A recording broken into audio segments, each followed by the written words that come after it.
একটি মজার ও আবেগঘন পারিবারিক গল্প, যেখানে সন্দেহবাতিক গৃহিণী রিমি তার স্বামী অর্পণের প্রতিটি কাজকে সন্দেহ করে।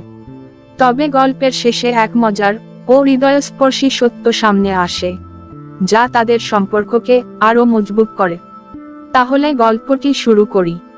রিমি ও অর্পণের শোবার ঘর। রিমি রাতের খাওয়া শেষে বালিশে হেলান দিয়ে অর্পণের মোবাইল স্ক্রোল করছে। হঠাৎ একটি মেসেজ আসে। মেসেজে লেখা, কাল দেখা হবে, ঠিক 4টায়। রিমি কর্ম করে তাকিয়ে বলল, কে এই রিয়া? তুমি তো বলেছিলে তোমার অফিসের সব মিটিং মেইলে হয়, তাহলে এই মেসেজ কিসের? অর্পণ হতবাক হয়ে বলল, আরেকটা শুরু হলো।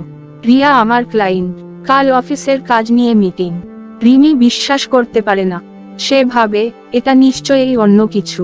রিমি তার বান্ধবীদের সঙ্গে বসে। রিমি বলল, তোমরা জানো, অর্পণ অফিসে রিয়ার সঙ্গে মিটিং করছে। এই রিয়া নিশ্চয়ই আমার স্বামীকে হাত করতে চায়। বান্ধবী বলল, তুই একটা কাজ কর, গোপনে গিয়ে দেখিস তো। বান্ধবী বলল, ঠিক বলেছিস, সব স্বামীদের একটু শিক্ষা দেওয়া দরকার। অফিসের পাশের ক্যাফেতে রিমি গোয়েন্দার মতো সানগ্লাস পরে লুকিয়ে বসে। অর্পণ আর রিয়া কাজের ফাইল নিয়ে কথা বলছে। রিমি দূর থেকে দেখছে আর ছবি তুলছে। হঠাৎ অর্পণ হাসি দেয়, যা দেখে রিমির রাগ আরো বেড়ে যায়। রিমি ভাবল, এই হাসিটা তো আমার জন্য। রিয়া, তুই শেষ। বাড়ি ফিরে রিমির মুখে ফুলে আছে। অর্পণ বলল, তুমি কোথায় ছিলে সারাদিন?